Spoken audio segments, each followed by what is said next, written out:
को प्रेम प्रणाम। और तरसेम माता जी, तरसेम भैया को भी कुछ कह दीजिए, बेचारे आपकी वजह से आते हैं। हाँ जी, तरसेम भैया आप ही की वजह से आते हैं, हाँ सच हाँ, ये। ओ माय गॉड, मैं तो इनका इंतजार करती हूँ एक एक पल में। वो कहाँ है वो? आए? अच्छा, हाँ जी, हाँ जी। आ तरसेम गए जी, आ गए। वेलकम और बहुत बहुत बहुत हृदय से आपको सत श्री अकाल।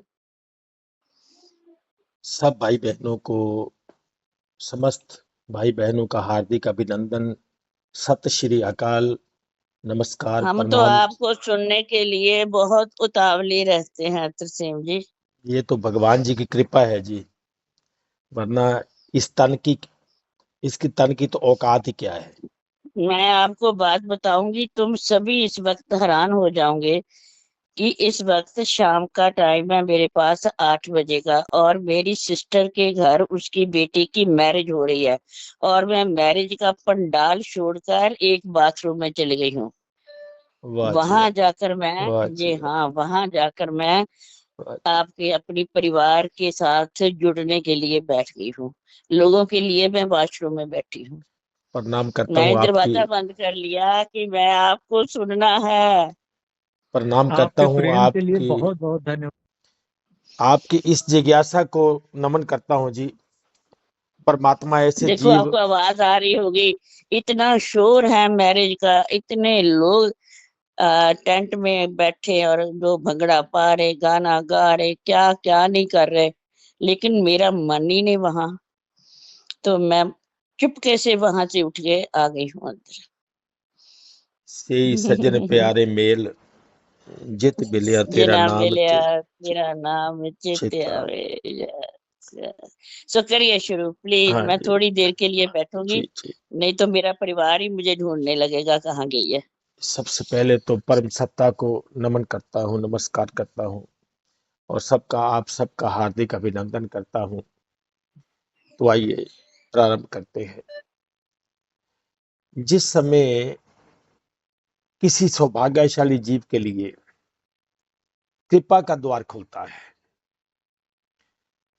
तो वह उस तत्व को जानना चाहता है, उस तत्व को सुनना चाहता है, तत्व का दर्शन करना चाहता है, बोध करना चाहता है, अथवा तत्वनिष्ठ होना चाहता है। तब वह दिन, वह समय उस जीव के लिए अपने लाखों जन्मों से उत्तम दिन होता है, उत्तम समय होता है वो, क्योंकि वह समय उस जीव के लिए सबसे आश्चर्यमय समय होता है, उसको आश्चर्य युक्त करने वाला है। एक ऐसा आश्चर्य जिसकी उसने कभी कल्पना भी नहीं की होती, उसको कभी ख्याल भी नहीं होता, सपने में भी ध्यान नहीं होता कि वो तत्व क्या है, क्या ऐसा हो सकता है, क्या इतना नजदीक हो सकता है परमात्मा। उसको ये अंदाजा भी नहीं होता कभी, क्योंकि जिस तत्व को वो जानना चाहता है, जिस तत्व के उपदेश को वह सुनना चाहता है, वो कोई प्रबल, श्रद्धावान, विवेकशील जिज्ञासु ही हो सकता है। और जब उस तत्व के उपदेश को सुन रहा होता है वो समय, और जब वो उस उपदेश को सुन रहा होता है, अरुण भैया प्लीज माइक म्यूट कर लीजिए। अरुण भैया माइक म्यूट कर लीजिए प्लीज। अरुण भैया जी जी जी जी, एक मिनट जरा, थोड़ा अलग बेटा।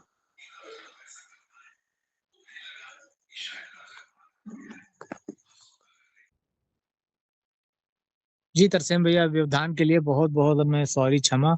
अब आप शुरू करिए। कोई बात नहीं, कोई बात। जब कोई प्रबल, श्रद्धावान, विवेकशील जिज्ञासु उस तत्व के उपदेश को सुन रहा होता है, तब जब वह उपदेश उसके अंतःकरण में उतर रहा होता है, मैं उस समय की बात कर रहा हूं, जब वो उपदेश उसके अंतःकरण में उतर रहा होता है, तब वह उसे सुनता तो है, परंतु उसे सुनते हुए उसके स्वयं के कान खो जाते हैं।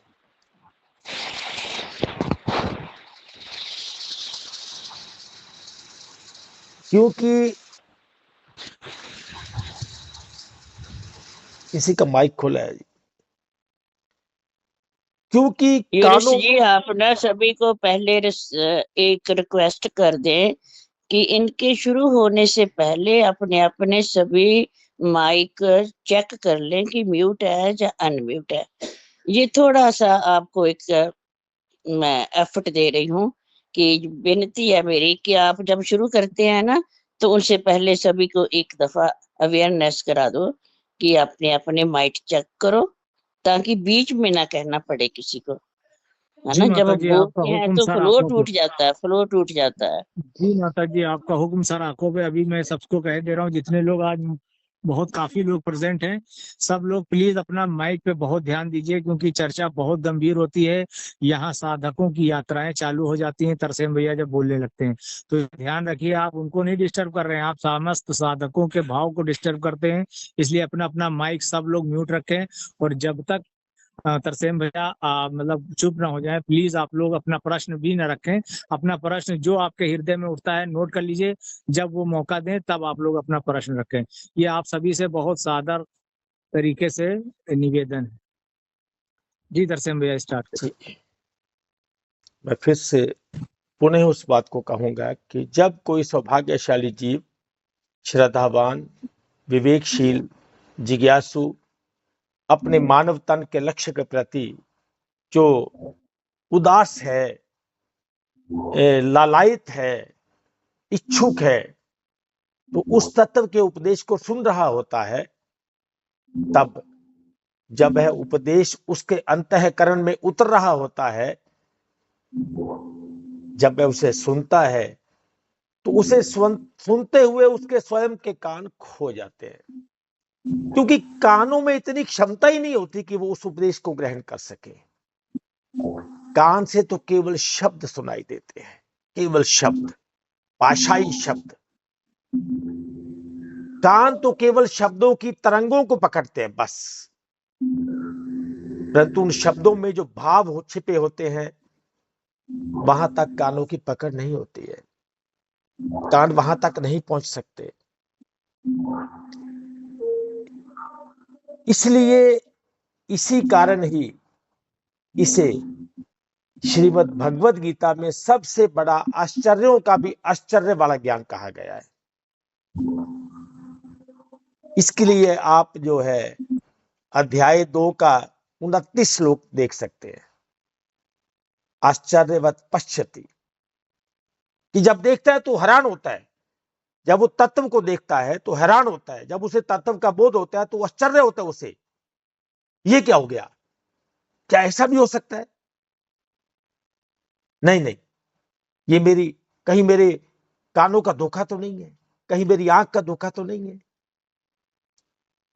जिसमें इसका वर्णन करने वाला भी उतना ही आश्चर्ययुक्त होता है और सुनने वाला भी उतना ही आश्चर्यचकित होकर इसे सुनाता है या सुनता है।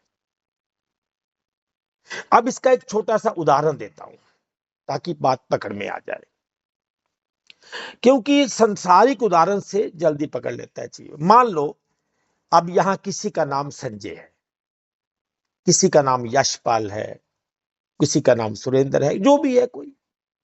तो जैसे ही मेरे मुख के माध्यम से संजय शब्द निकलेगा, तो संजय के कान इस शब्द को जैसे ही सुनेंगे तो उनकी बुद्धि जो है उसको सूचना दे देगी कि सावधान, आपकी बात हो रही है।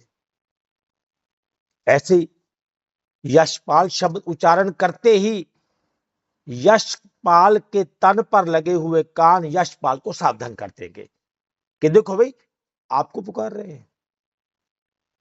जबकि मैंने क्या कहा, यशपाल, YASHPAL, मेरा किसी शरीर से नाता है क्या? क्या यशपाल, ये जो भाषा के शब्द हैं, क्या भाषा के शब्द कोई शरीर होता है? मैंने तो य श प आ की मात्रा और ल ये बोला, परंतु सावधान कौन हुआ? जिसके शरीर का नाम यशपाल है। अब संजय या यशपाल का ये अभ्यास एक दिन का थोड़ी है, अपितु तब का है जब से उनके तन को ये नाम दिया गया कि तुम संजय हो, तुम सुरेंद्र हो, तुम यशपाल हो, तुम सुनीता हो, तुम गुरमीत हो। तब से अभ्यास हो रहा है, जन्म से लेकर माता पिता ने अभ्यास कराना शुरू किया और तब से आज तक चल रहा है। तब से लेकर आज तक जब भी कोई अपने नाम रूपी उन शब्दों को सुनता है तो उसे अपने होने का भान होता है। तब वह केवल शब्द को नहीं सुनता है, तब उसका ध्यान केवल भाषा के जड़ शब्दों तक सीमित नहीं रहता है। तब उसका नाता क ख ग या ए बी सी रूपी शब्दों से कतई नहीं होता, जबकि उसके अंतःकरण में यह पक्के तौर पर समाया हुआ है कि मेरा नाम माने मैं, मेरे नाम को लेकर की गई कोई भी बात ये मेरी बात है, क्योंकि संजय मैं ही तो हूं। यहां तो संजय मैं ही हूं, बस मेरी बात हो रही है। अब कान शब्द और मेरी मैं के संबंध को पकड़िए, एक कान, एक शब्द और एक मेरी मैं। इसके बीच में आपको मन को भी लेना होगा। अब कान भी जड़ है, शब्द भी जड़ है, मेरा शरीर भी जड़ है और मन भी जड़ है। अब चारों जड़, चारों की आपसी मीटिंग हो रही है और चारों जड़ है और चारों एक दूसरे को नहीं जानते। चारों एक दूसरे को भी नहीं जानते और अपने आप को भी नहीं जानते। कान अपने आप को नहीं जानता है, भाषा अपने आप को नहीं जानती, कोई किताब अपने आप को पढ़ नहीं सकती। किसी भी किताब में इतनी शक्ति नहीं है कि वो अपने आप को पढ़ सके कि मेरे अंदर लिखा क्या है, इसका भाव क्या है, नहीं पढ़ सकती। कान भी जड़, भाषा भी जड़, शरीर भी जड़, आंख भी जड़ और मन भी जड़, क्योंकि ये तो अपरा प्रकृति में आते हैं। कान को कान होने का ज्ञान नहीं है, किताब को किताब होने का ज्ञान नहीं है, मन को मन होने का ज्ञान नहीं है। तो ये जो भी प्रक्रिया हुई ये क्या है? कान मैं नहीं, जबकि मेरे तन पर लगी एक इंद्री मात्र है जो 1.5-2 इंच 2.5 इंच की है बस, जिसे अपने कान होने का कोई ज्ञान नहीं है और ना उस टेक्निक का ज्ञान है जिस टेक्निक से कान सुनता है। उसको अपने अंदर वो जो दैवी शक्ति है सुनने वाली, उसका कोई ज्ञान नहीं है कि मैं सुनता कैसे हूं। और ना ही कान कभी सुन सकता है, क्योंकि कान शब्द का दृष्टा तक है, बस कान शब्द का दृष्टा है। जब तक उसे अपने दृश्य होने का ज्ञान नहीं है तब तक दृष्टा है वो। जब शब्द का दृष्टा मन हो जाएगा तब कान को दृश्य होना पड़ेगा, तब कान जड़ है। अब मन दृष्टा है और मन भी कब तक दृष्टा है? मन के पास अपनी कोई शक्ति नहीं है, मन के पास अपना कोई ज्ञान नहीं है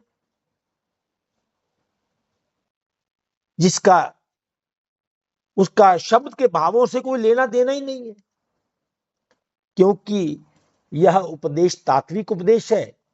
अतः इस उपदेश से पहले उसे महातत्व से जो जो 5 तन मात्राएं हैं, उन 5 तन मात्राओं का और फिर 5 भौतिक तत्वों का, 3 गुणों का, रजस, तमस और सत्व का ज्ञान होना अनिवार्य है, वरना ये उपदेश उसे पकड़ में ही नहीं आएगा। जब उसे भी कान का भी ज्ञान नहीं है, अभी उसे शरीर का भी ज्ञान नहीं है, उसको बुद्धि का भी ज्ञान नहीं है, मैं का भी ज्ञान नहीं है, तो वो तत्व में कैसे प्रवेश कर सकता है? तत्व को कैसे जान सकता है? अभी तो उसे अपनी 3 स्थितियों का भी ज्ञान नहीं है कि मेरी 3 स्थितियां क्या है, क्या उसमें जो प्रवेश करने वाला कौन है। अर्थात सबसे पहले उसे अध्यात्म से गुजरना होगा।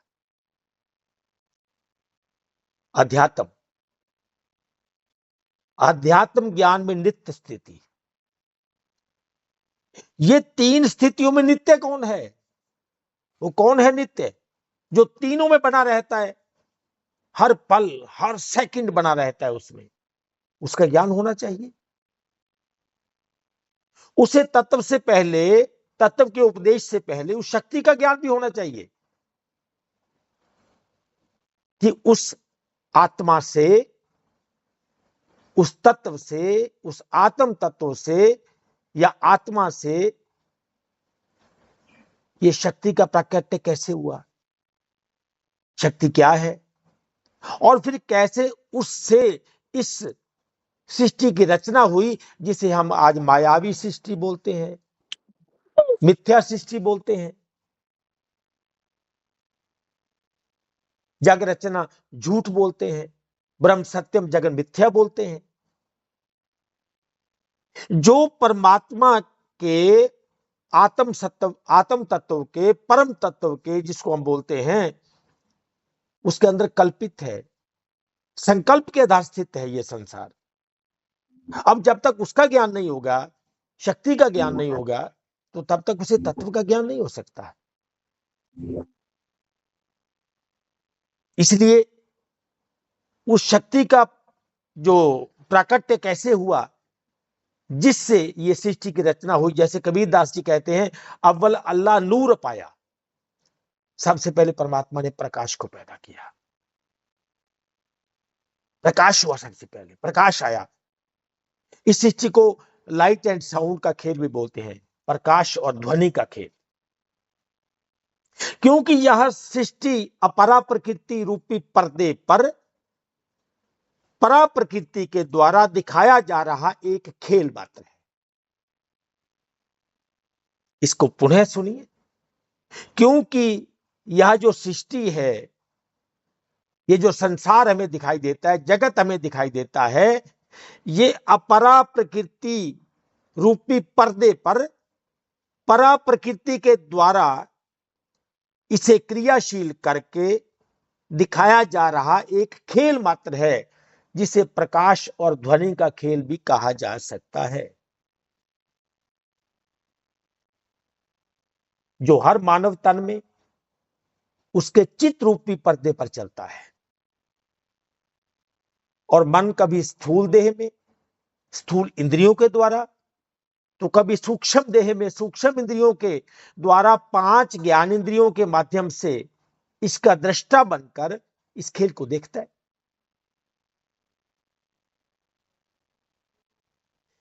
जो पंक्ति थोड़ी गहन होती है तो उसे मैं दोबारा बोल देता हूं ताकि समझ में आ जाए। कोई भी मानव तन, हर मानव तन में उसका जो चित्त है, उस पटल पर, उसके चित्त पटल पर या चित्त रूपी पर्दे पर एक खेल चलता है। और मन कभी स्थूल देह में, स्थूल इंद्रियों के द्वारा, जब जागृत में है तब ये स्थूल इंद्रियों के द्वारा इस खेल को देखता है, और जब जागृत में नहीं है, सपने में है, तो सूक्ष्म देह में, सूक्ष्म इंद्रियों के द्वारा 5 ज्ञान इंद्रियां इसके पास बनी रहेंगी, भले स्थूल है भले वो सूक्ष्म है, क्योंकि खेल देखने के लिए इंद्रियां चाहिए, इसके बिना दिखाई नहीं देगा। तो जब इसका दृष्टा बनता है, तो जब दृष्टा बनकर इस खेल को देखता है, तो इसमें इतना आकर्षित हो जाता है, इस खेल को देखकर इतना खो जाता है कि स्वयं के अस्तित्व को भूलकर स्वयं को ही खिलाड़ी मान लेता है। इसी कारण श्रीमद् भगवत गीता में मन को छठी इंद्री कहा गया है। जहां ये 5 इंद्रियां हैं, मन छठी इंद्रिय है। अध्याय 15 श्लोक नंबर 7, ममेवांशो जीव लोके जीव भूत सनातन है, मन षष्ठानि इंद्रियाणि प्रकृति स्थान कर्षति। मन षष्ठानि इंद्रियाणि, मन छठी इंद्रिय है, और ये जो प्रकृति का स्थान है, प्रकृति का स्थान जहां ये खेल चलता है, मन षष्ठानि इंद्रियाणि प्रकृति स्थान कर्षति, तो इस स्थान से आकर्षित हो जाता है ये, जब ये देखता है इसको। और जब ये देखता है तो इसको ऐसा लगता है, इतना खो जाता है खेल में, इतना गुम हो जाता है इसमें, इतना आकर्षित हो जाता है कि तब ये स्वयं के अस्तित्व को भूलकर इसे लगता है कि मैं ही खेल रहा हूं। तब ये खेल को खेल नहीं मानता है, वास्तविकता मानता है। जैसे आप जब मूवी देखते हैं तो उसमें जो फिल्म में नायक है और नायिका है, कोई और गीत गा रहा है, कोई और उस पर नृत्य कर रहा है, तो नायक और नायिका को ऐसे खोए हुए दिखाते हैं जैसे हम गाना गा रहे हैं, हम इसमें नाच रहे हैं और हम अपने भावों को प्रकट कर रहे हैं। ऐसा आपने देखा होगा अनेक फिल्मों में। किसी भी गीत को सुनते हुए उन्हें वो अपना बना लेते हैं और अपने द्वारा गाया जा रहा मानकर उसमें इतना खो जाते हैं कि जैसे ये वो नहीं, मैं ही हूं। और ऐसा हम अक्सर आज भी गीत गाते हुए अपने आप को मान लेते हैं कि ये मूवी में मैं ही गा रहा हूं। उसी तरह मन इस तन में बैठकर इसको खेल को ऐसे देखता है और उस खेल के आकर्षण में स्वयं को इतना गुम कर लेता है, इतना गुम कर लेता है कि तब उसे ये खेल उसका स्वयं का खेल दिखने लगता है। और इसी कारण वह उस तन को जिसमें ये होता है, जागृत में या स्वप्न में, तो इस तन को अपना मानकर, अपना समझकर, स्वयं मानकर उस पर अपनी प्रतिक्रिया देने लगता है कि ये तो मैं हूं। ये यहां उसके मैं बनने की प्रक्रिया का काम स्टार्ट हो जाता है, प्रारंभ हो जाता है। अब क्योंकि ये जो तत्व का उपदेश है उसके इस मोह को तोड़ने के लिए है, इसको तोड़ने के लिए दिया जाने वाला उपदेश है, इसलिए सबसे पहले उसे अपरा प्रकृति, परा प्रकृति, 5 तन मात्राएं, शब्द, स्पर्श, रूप, रस और गंध आपके ही तन में कैसे सक्रिय होकर कार्य कर रहे हैं, इसको जानना बड़ा जरूरी है। वरना ये ज्ञान पकड़ में नहीं आएगा। आप फिर मन बने रहेंगे, आप शरीर बने रहेंगे और उसमें उतर ही नहीं पाएंगे। और एक बात और,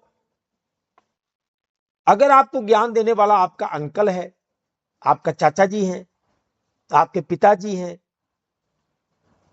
आपका कोई मित्र है, तो फिर भी ज्ञान नहीं उतरेगा, आप नहीं पहुंच पाएंगे, क्योंकि वो भी शरीर, आप भी शरीर, आप शरीर से निकल नहीं पाएंगे।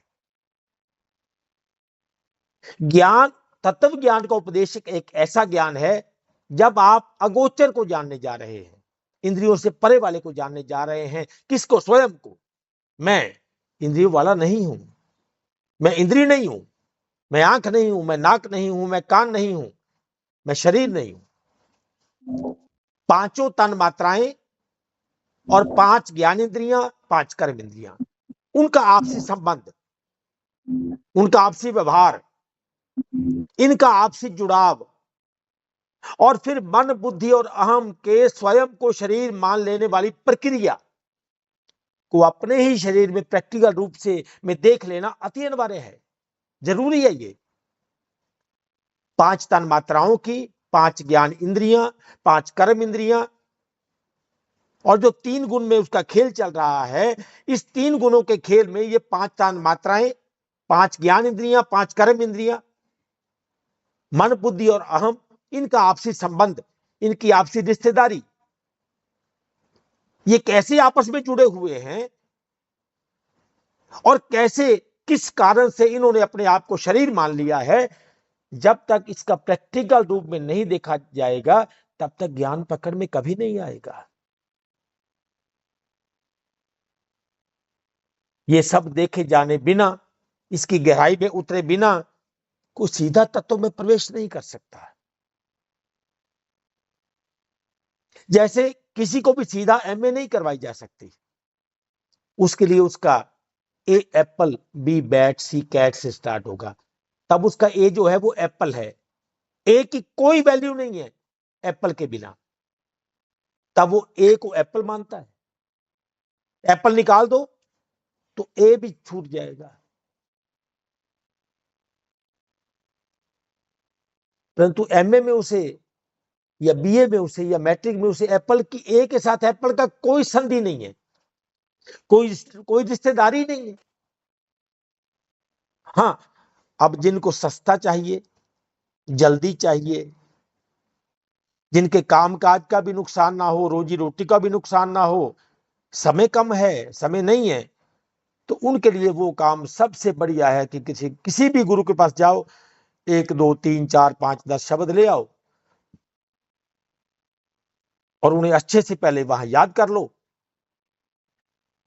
और फिर अपने संसारिक कार्यों में जो सबसे जरूरी हैं, संसारिक कार्य जो सबसे जरूरी हैं, उनमें थोड़ा थोड़ा सा समय निकाल कर अपनी आस्तिकता को भी अपना निभाते रहो, और शिष्य, प्रेमी, सत्संगी, मुख्य सेवादार, परिचर, कमेटी मेंबर, सेक्रेटरी, प्रधान, अकाउंटेंट आदि बने रहो। शरीर से शरीर तक का यह सफर आपको प्रशंसा और सम्मान खूब दिलाएगा। और कहां तत्व ज्ञान जो निंदा करवाने का, अपमान करवाने का और ताने सुनने का लाइसेंस देता है, पक्का लाइसेंस।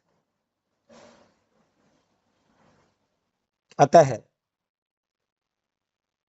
ये किसी जनून वाले का काम है, ये किसी दीवाने का काम है, ये उसका काम है जिसके जीवन का मकसद कोई और है ही नहीं। कुछ नहीं चाहिए उसे, कुछ भी। वो तो ऐसी प्रार्थना करता है कि तुद बिन होर जे मंगना सिर दुखा दे दुख, तेरे बिना कुछ भी मांगता हूं तो हे प्रभु, हे परमात्मा, दुख मांग रहा हूं, क्योंकि यहां दुख के सिवा कुछ नहीं है। खुशियां तब हैं, खुशियां तब हैं कि लख खुशियां पाशाइयां जे सतगुरु नदर करे। उसकी नदर के बिना खुशियां नहीं है, नहीं है खुशियां। अतः तत्व में प्रवेश का अधिकारी वही बनता है जो परम पिता के द्वारा, उस परम सत्ता के द्वारा, उस जगतपति के द्वारा दिया जाने वाला अपमान, निंदा और तानों का प्रसाद लेने के लिए तैयार रहे, जो समाज के पत्थर खाने के लिए तैयार रहे। जो ऐसा प्रसाद खाने को तैयार है ना, या लेने को तैयार है, तो उसको चुनता है वो, तू है मेरा। अब क्योंकि तत्व ज्ञान जो है सब प्रकार के जप, तप और हर प्रकार की दैहिक मुद्राओं या क्रियाओं के पार जाने वाला है, आपको पार लेके जाएगा। यह है ही ऐसा, क्योंकि तत्व में आपको अपनी इंद्रियों और तन के पार जाना है।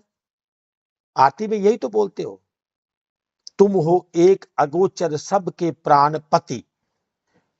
जब प्राणों का पति वो है, तो फिर श्वास मेरा कैसे हो सकता है? श्वास मैं कैसे हो सकता हूं? प्राण मेरा कैसे हो सकता है? पति कोई और। अगोचर माने इंद्रियों से परे। तो जब मैं इंद्रियों वाला हूं तो मैं उसका अंश कैसे हो सकता हूं? अगर मुझे उसका अंश होना है तो फिर परमात्मा को भी शरीर बनना पड़ेगा। अब क्योंकि तत्व में आपको अपनी इंद्रियों और तन के पार जाना है, वहां जाना है जहां से आप तन और इंद्रियों के खेल को देख सको, और अगर उस समय भी आप अपनी इंद्रियों और तन को पकड़े रहेंगे तो आपका तत्व में प्रवेश कभी नहीं हो सकेगा, कर ही नहीं पाओगे। क्योंकि एक फार्मूला है, जैसे मैथ के फार्मूला होते हैं, तो वैसे भी ज्ञान का एक फार्मूला है कि अगर आप अज्ञानी हैं तो जीव हैं, और ज्ञानी है तो ब्रह्म है, बीच में कुछ है ही नहीं। और इसी कारण के लिए, इसी बात को श्री गुरु नानक देव जी ने अपनी वाणी के माध्यम से संसार को समझाने के लिए एक श्लोक का उच्चारण किया। बहुत शानदार श्लोक है कि गल्ली जोग न होई, एक दृष्टि कर संसर जाने जोगी कहिए सो। उसमें एक आंख चाहिए, एक आंख। कौन सी आंख? ज्ञान वाली आंख। जोग न खिंता, जोग न दंडे, जोग न भस्म चढ़ाइए। ना कोई जोर जबरदस्ती का मार्ग है, ना कोई शरीर पर कोई कुछ लगा लेने का मार्ग है, ना कोई वेश भेद का मार्ग है, कोई वस्त्र बदलने का मार्ग है। जोग न खिंता, जोग न दंडे, जोग न भस्म चढ़ाई है, जोग न मुंदी मूंड मुंडाए, जोग न सिंगी वाई है।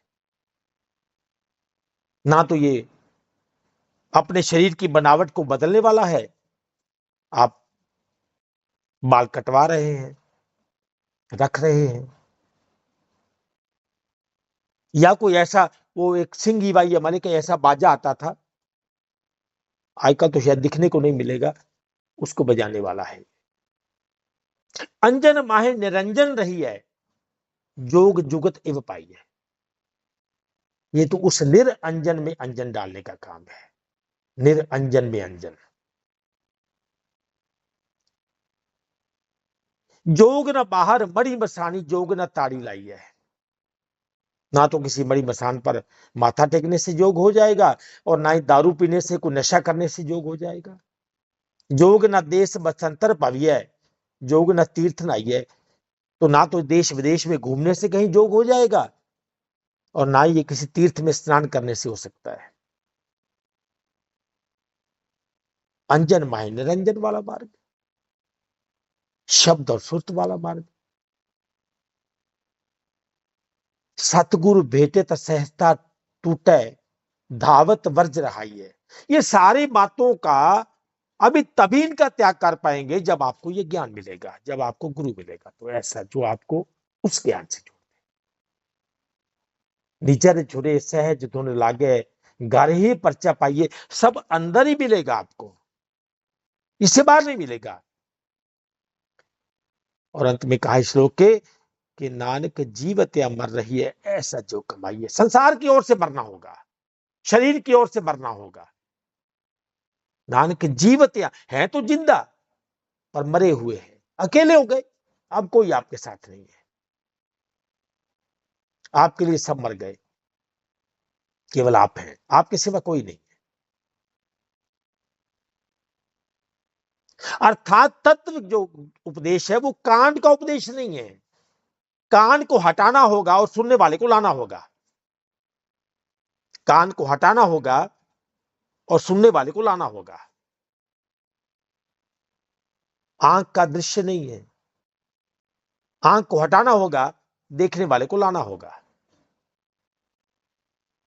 और सुनने वाला दृष्टा जब सामने आएगा, जब दिखेगा, जब उसका बोध होगा, तो वो केवल दृष्टा नहीं होगा, दृश्य भी वही होगा और दर्शन भी वही होगा।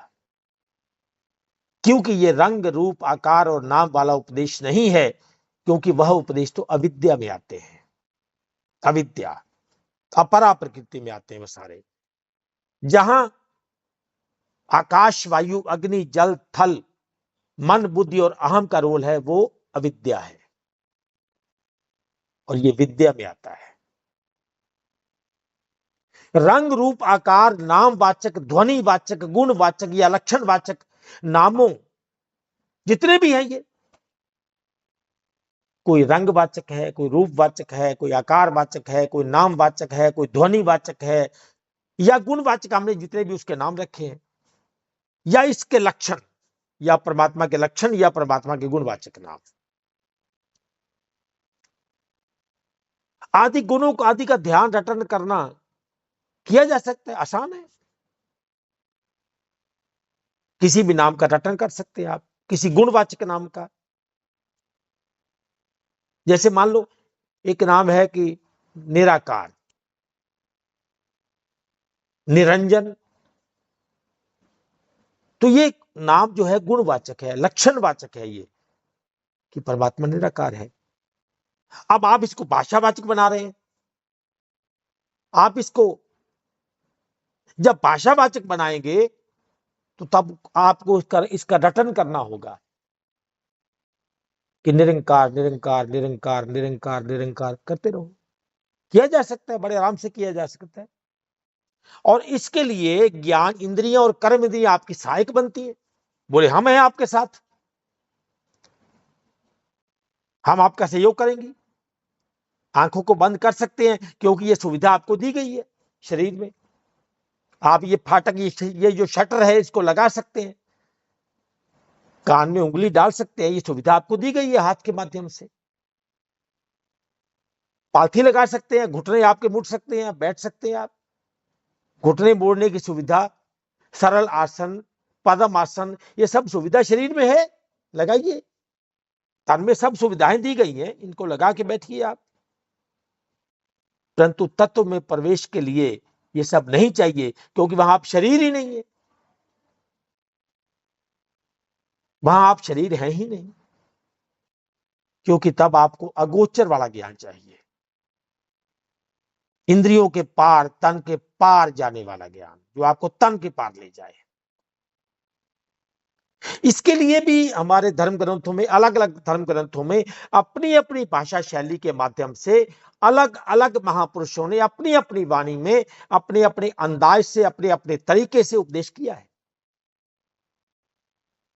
जैसे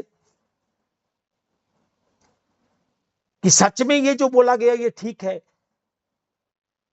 कि सच में शरीर का मार्ग नहीं है, सच में अगोचर है, इसका उल्लेख किया गया है।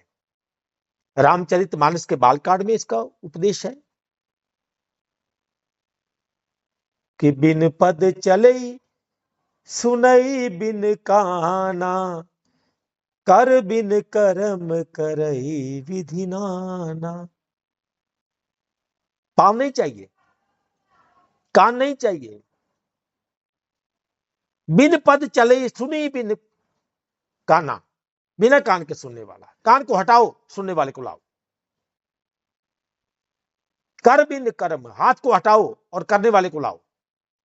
कर बिन कर्म करे विधि नाना, आनन रहत सकल रस भोगी। इंद्रियों को हटा दो और उसका भोग करो, उस रस को भोगो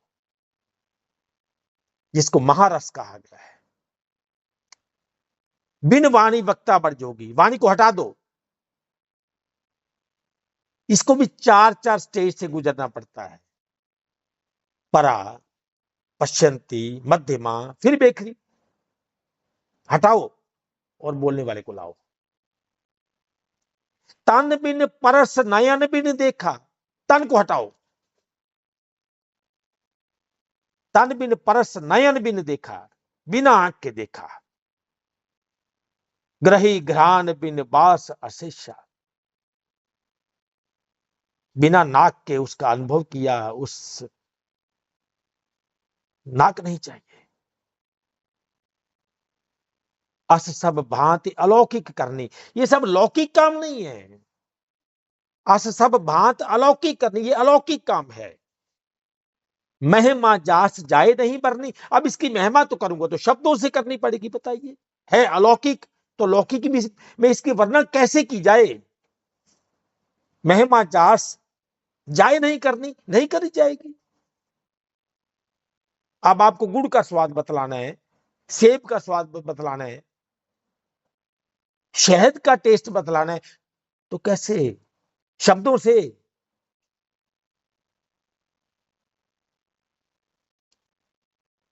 और इसी का सेम बात श्री गुरु ग्रंथ साहिब के अंग 139 में श्री गुरु अंगद देव जी फरमाते हैं, सेम। अखी बाजो देखना, बिन करना सुनना। बिना आंख के देखना है, बिना कान के सुनना है। पैरा बाजो चलना, पैर को हटाना होगा, वहां पैर आपको नहीं लेके जा सकते। बिन हत्था करना, हाथ नहीं चाहिए। जीभ में बाजो बोलना, जीभ के बिना बोलना है भाई। आप जीभ वाले हो ही नहीं, जीभ तो एक मशीन पर लगी हुई एक यंत्र मात्र है, ये यही छूट जाएगी। सोचिए ना, हम बोलते हैं ना कि जब जीव उसके धर्मराज के सामने पेश होगा तो उससे उसका वार्तालाप होगा, तो ऐसा नहीं बोलता जीव देखो मैं जीव तो संसार में छोड़ आया हूं, एक मिनट उठा के लाऊं। बोलता ले अगर मिलती है तो भाई उन्होंने आपसे पहले तो जाने से पहले तो उसको फूंक दिया होगा, अब कहां मिलेगी वो। तो ये किससे बोलता है कि जीव ले आऊं? ये कैसे बोलेगा? तो बात कैसे करेगा? किस जीव से बात करेगा? किस पांव से चल के जाएगा? किस हाथ को हिला हिला के बात करेगा? किस आंख से देखेगा कि ये सामने बैठा हुआ धर्मराज है? किस कान से उसकी बात को सुनेगा? कि धर्मराज जब लेखा मांगे तो क्या मुख लेके जाएगा, कौन सा मुख लेके जाएगा, ये सोचा कभी? क्या मुख, कौन सा मुख, कौन सा मुख लेके जाएगा? कभी नहीं सोचा होगा, कभी विचार नहीं किया होगा इसके बारे में, कभी इसके बारे में मनन नहीं किया होगा। मेरे लिए तो ये जप तप ये वो सब कुछ, क्योंकि मैं संसारिक रहना चाहता हूं। अगर मैं ऐसा हो जाऊंगा तो संसार तो मुझे नास्तिक मानने लगेगा, क्योंकि मेरी सारी धारणाएं टूट जाएंगी। जितनी भी शरीर संसार को लेकर धारणाएं हैं, जितनी मेरी मान्यताएं हैं, ये सब टूट जाएंगी।